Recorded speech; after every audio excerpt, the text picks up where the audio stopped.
This educational, commercial-free paid advertisement has been brought to you by the DWIHN Integrated Health Network, which serves adults and children with serious mental illness, intellectual and developmental disabilities, and substance use disorders.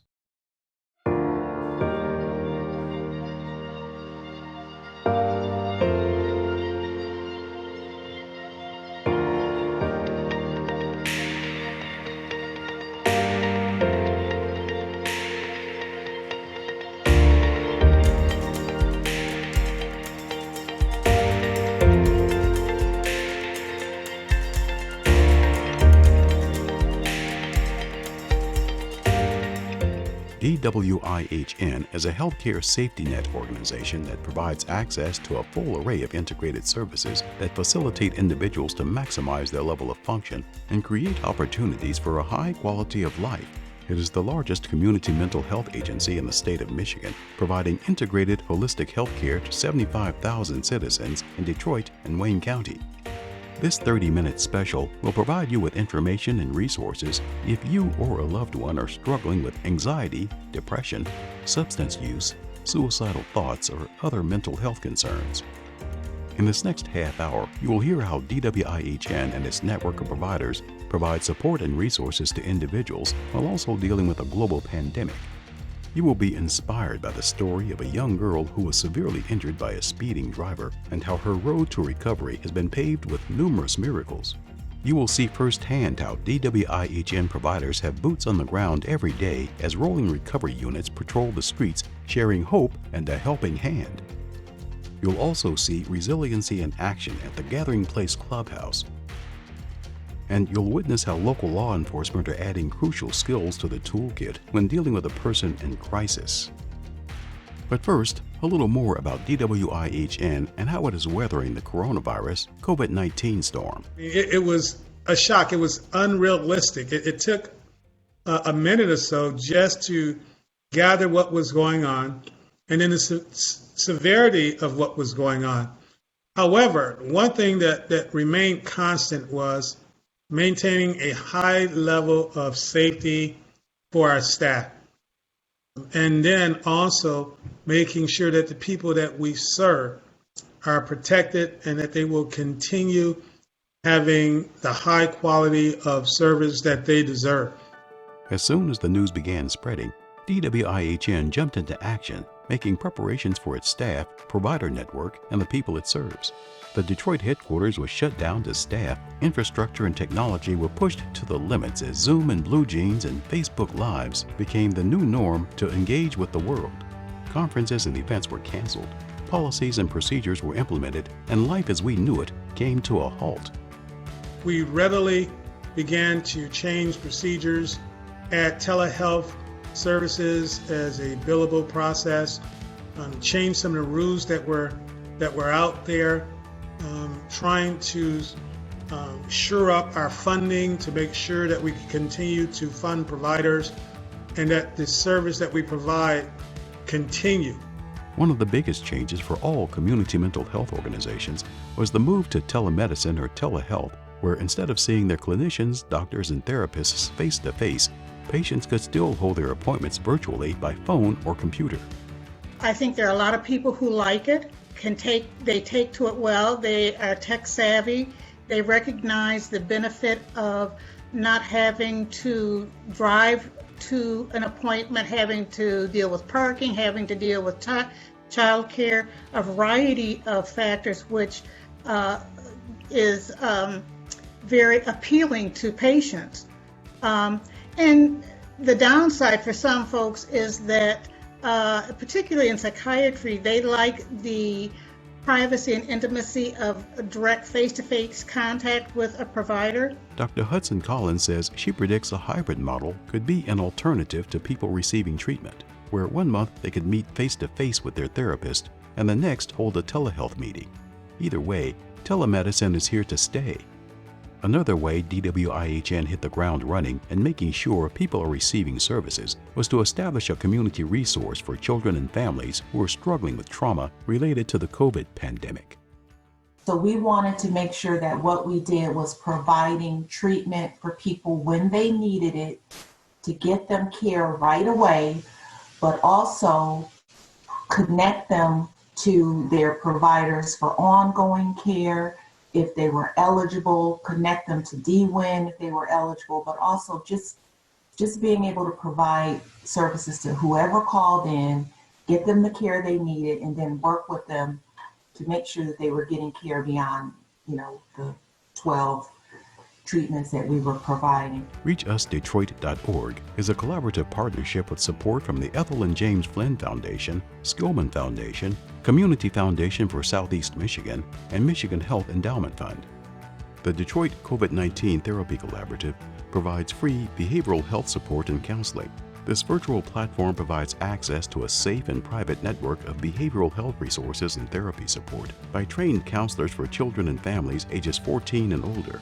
Seniors are also welcome to call or text, as no one will be turned away who is in crisis. To get connected to free counseling sessions via ReachUsDetroit.org, call or text 313-488-HOPE.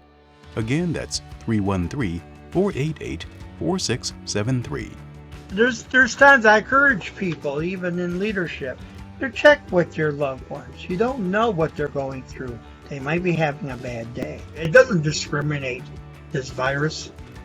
We're all in this together, and we got to work together. Encouraging folks to read books or do Audible, because if you live by yourself, you miss hearing other people's voices. So Audible is a really good tool, because it helps you can hear somebody else talking, and it really sparks your imagination. I think during this time we really need our imaginations and our capacities to dream reignited, so that really helps. If you are in need of talking to someone right now, our Access Center helpline is available 24/7. Feel free to call the number 800-241-4949. During this COVID-19 pandemic, many people are trying to cope with unemployment, isolation, the lack of social contact, and the roller coaster of emotions. And for those struggling with mental illness, suicidal thoughts, or substance use, it's extremely difficult to stay on track. And for some, they're losing the fight. In a recent report from the Michigan Department of Health and Human Services, opioid overdoses are on the rise. Emergency medical services and emergency departments are both reporting an increase in opioid overdoses, with a 33% increase from April to May 2020. That is 26% higher than the same period in 2019. That is even more reason for DWIHN to step up its efforts when it comes to hitting the streets and taking the resources to people in the communities. DWIHN has a robust treatment, prevention, and recovery network of providers that work hard around the clock to help people with substance use disorder. In this story, we meet a man who has now been in recovery for decades and has dedicated his life to serving others. I'm Daryl Dewberry. I'm the President and CEO of Abundant Community Recovery Services. Well, Rolling Recovery is our mobile unit. It's our mobile outreach outpatient unit. It's kind of a triage unit, and we service all of Wayne County, out Wayne as well as in the cities. Our target population are those individuals that suffer from substance use disorder, primarily opioid overdose and opioid addiction. So we go to high-risk areas to service individuals that might not necessarily receive our services or get our resources, if they had to come to us. So the strategy is to go to them, to take the services to them, take as many resources and ancillary and primary services to them as we can so that they can receive services that they need in order to change their lives. So we have clothing closet, food vouchers, other than the naloxone kits and the naloxone training that we're able to afford due to our support from DWIHN. We also have a full shower, full service capacity. So if individuals come on, they need to take a shower. We do fentanyl testing if they want to be tested for fentanyl to see if there's fentanyl in the narcotics that they've been taking. If it's in their system, we can do that and validate whether or not there's fentanyl in their system. We also provide treatment on demand. So if individuals come in and they want to go to treatment, We take them to treatment. We have a quick wash for individuals that are using their drugs intravenously. So we have a wash that we give them to sterilize their needles to avoid catching any other diseases. So we have an array, a minuet, if you will, of services that we provide. To the general areas that we normally go to, there were 16 overdoses 2 weeks ago. 13 of them the overdoses were reversed due to the naloxone kits that we made available. Opioid addiction affects everyone. It's not just the person that's actually using the drug, it's the people that are trapped in the cycle of addiction that are either enabling them or might just be related to them. So we touch whoever we can to get the information and get the naloxone kits in the area. So if the naloxone kits are in the area, then they can save lives. It doesn't necessarily have to go in the hand of the person that's using. It just needs to be in the area and accessible to those people that are dying. Well, I just want people to know that there's help available. You don't have to suffer this alone. We have a number of resources, a number of supports. We can help you primarily as well as ancillarily getting things that you need to improve your quality of life. So if you need us, give us a call. Our number is 313-924-8284. We need the message to get out that we are providing help and that we are fighting this horrific, disorder. Since DWIHN implemented its Narcan training in 2016, it has trained over 10,000 law enforcement, first responders, and community members on how to use the life-saving drug and has documented 647 lives saved. If you are interested in signing up for a Narcan training, you can call 313-344-9099, extension 3670. Again, 313-344-9099, extension 3670. Good afternoon, Gathering Place Clubhouse. This is Donna speaking. How can I help you? When you think of a clubhouse, what comes to mind? A place where friends gather to have fun? A warm and inviting space where you can meet up with friends? Well, it means all of this and more if you're living with mental illness. I love it because it's an opportunity for me to grow, and also with my recovery from struggles with general anxiety and depression. I enjoy the meeting of new members, helping out with different tasks.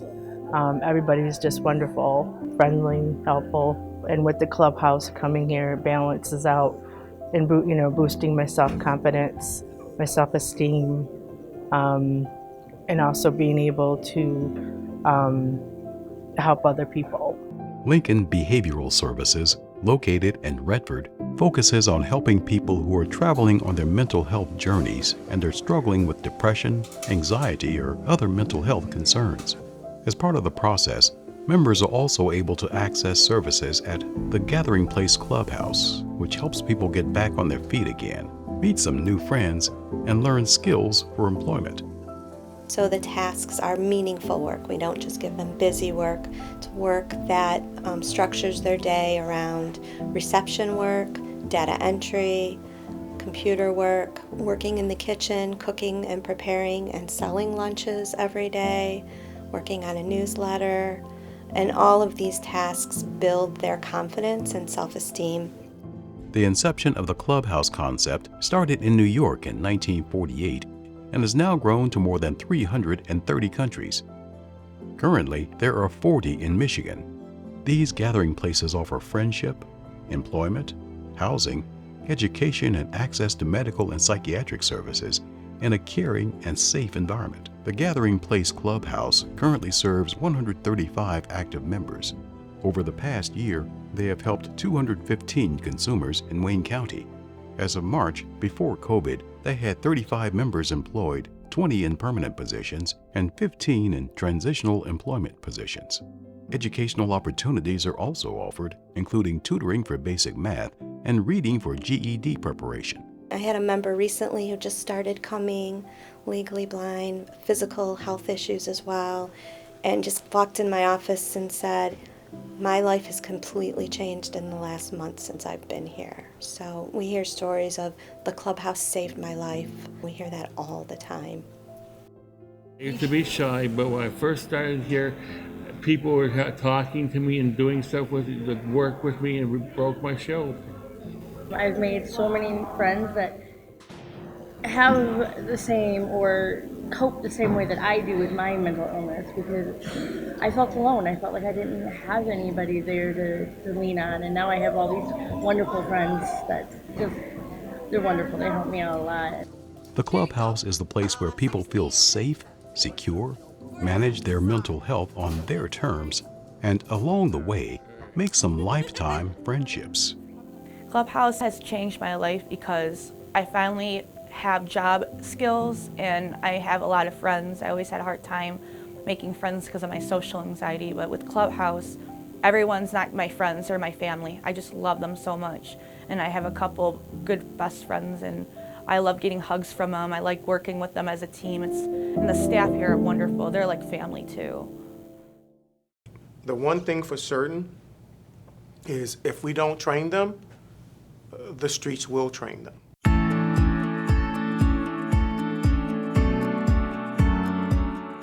By training people in the academy and prior to them engaging in these type of crises, it better prepares them for how to respond when they experience those type of situations. And it's inevitable that everyone in law enforcement at some point in their career, very early, is going to experience someone in crisis.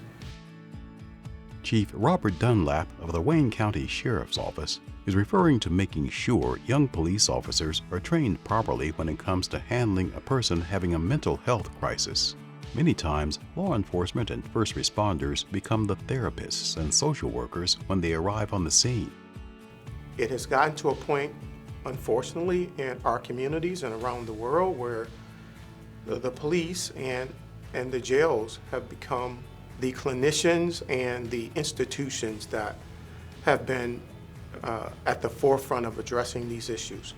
And so the importance of CIT is training officers on how to identify people in crisis on the front end and hopefully help those folks find resources that would divert them from getting into a situation that would require an arrest or require them to be placed in a jail.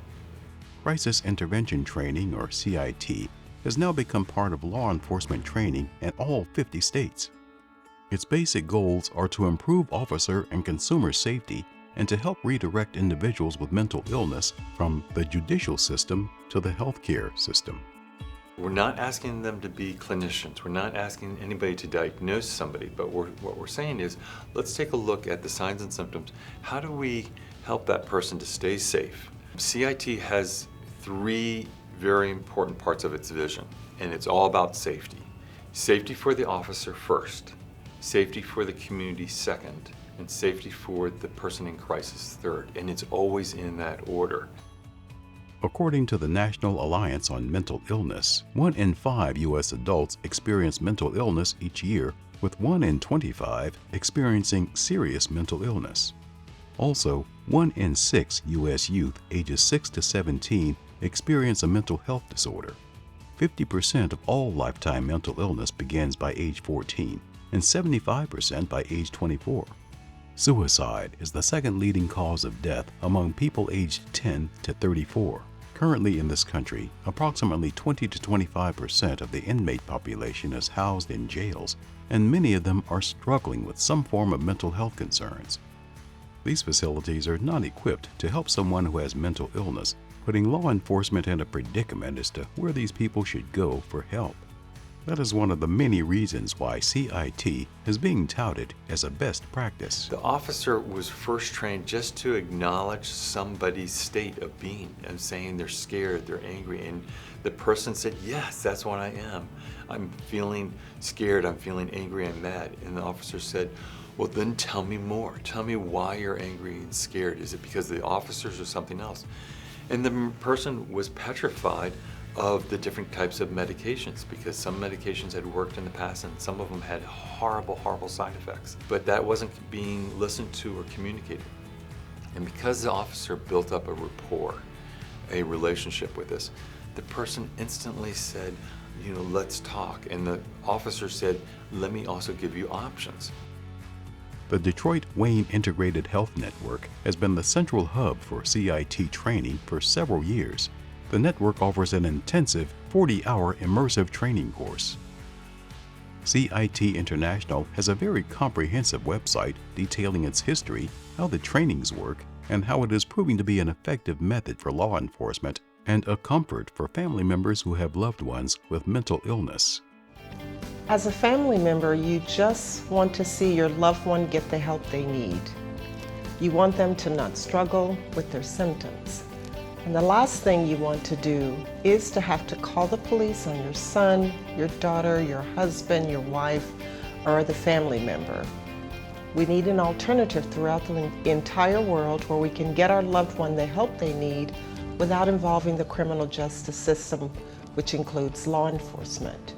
CIT helps find those alternatives. Maybe a second, 2 seconds went by, 15 more calls. Just back to back to back. My phone wouldn't stop ringing. Stepped out into a small hallway that the church had to be able to take the call. I think it was a bystander who had called me. He said, "Excuse me, ma'am." He said to me, "Are you Arlie's mom?" And I said, "Yes, I am."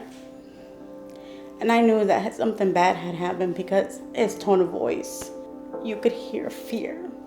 And he said to me, "Is there any way you could come to the corner of 4th Street? Your daughter got hit by a car and she's dying." Brenda Lee Alvarado was enjoying a nice Sunday afternoon church service with her sister on June 3, 2018, when her whole life came to a screeching halt. Her beautiful 8-year-old daughter, Arlie, was hit by a speeding car. I kind of blacked out and the world around me kind of stopped. I didn't know what to do. I didn't know what to think. I didn't know who to ask for help, what to do, what was the next step, where do I go? I'm confused. 9 hours. An operation. Every time they came out, they said, "We're trying our best, Mrs. Alvarado." Arlie and her brother Julian, the oldest of Brenda Lee's children and the one who witnessed the accident, were spending the weekend with their father and going for a walk near Dick's in Arlington and Lincoln Park. Arlie was trying to catch up to her dad and brother and began to cross the busy intersection when she was struck by a car that ran the light. I went in there, I sat, but it's like I wasn't there. It's like I said, I'm going to close my eyes and this is going to be a dream. This is not going to happen. I'm not going to be here right now. I would go in the bathroom and put cold water. I'm dreaming. This is a bad dream. I'm going to wake up. Eventually, I'm going to wake up. Sleepless nights in the hospital, watching your daughter in a coma was at times unbearable for Brenda Lee and her family. Doctors shared that she has a brain injury, a spinal cord injury, and several others causing disability. Something like that is especially difficult for a young person, and so once Arlie was strong enough, she and her brother continued to see their therapist, Shelley, who had been helping them through a past trauma 2 years prior to the accident. The brother and sister received wraparound services from DWIHN provider Southwest Solutions for previous childhood trauma. Shelley, who has counseled both of them for many years, was very concerned about Julian, who blamed himself for his sister's injuries.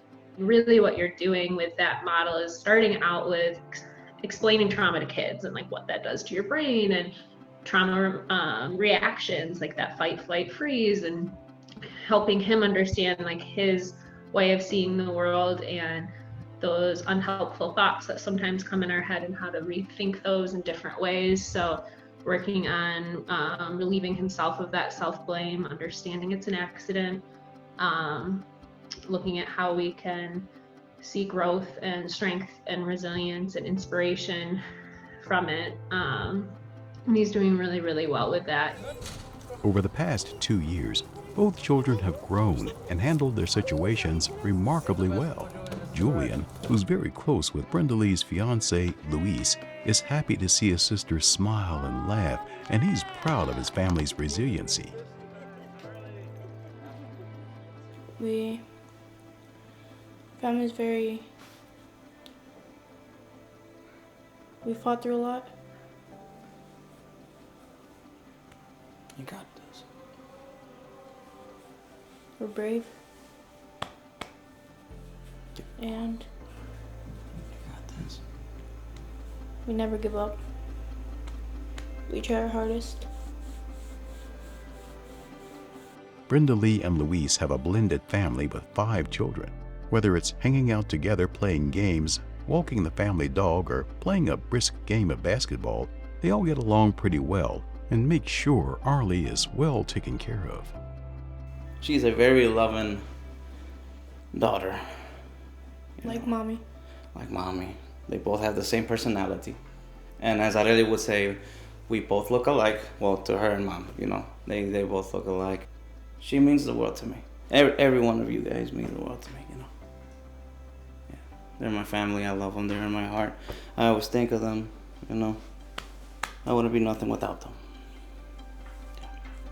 5 surgeries later, countless medications, doctor's appointments, and sacrifices made, Arlie is doing incredibly well and looking forward to hopefully going back to school and meeting new friends. Her mother is constantly amazed at her daughter's wisdom and strength. She always, all the time, looks for the best outcome of every situation. She said, "Don't worry, Mom, I'll be fine. It's just another test." She's such a brave little girl. She's so strong. She has so much resilience in her. It's amazing. Brenda Lee recently received the Caregiver of the Year Award from Wayne County's System of Care. She says she's humbled by the gesture and continues to count her blessings. I think I've changed drastically since the accident as a person. Before 2 years ago, when Arlie had the accident, I was engaging in church. So I had just started to go to church. I can tell you nowadays I have Bible study at my house. I go to church every Sunday. I believe God does not give you something you cannot handle. So He gave me homework, but I can handle it.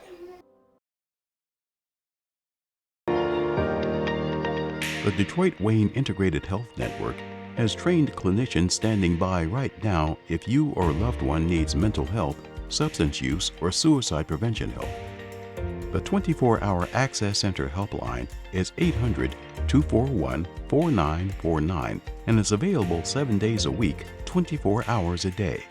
We hope you enjoyed this special highlighting the many resources that are available in your community to help if you are struggling with mental health concerns.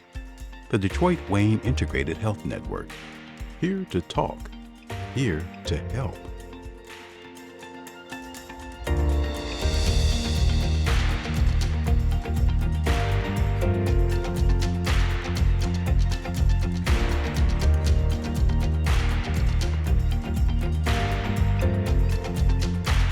This educational, commercial-free paid advertisement has been brought to you by the Detroit Wayne Integrated Health Network, which serves adults and children with serious mental illness, intellectual and developmental disabilities, and substance use disorders.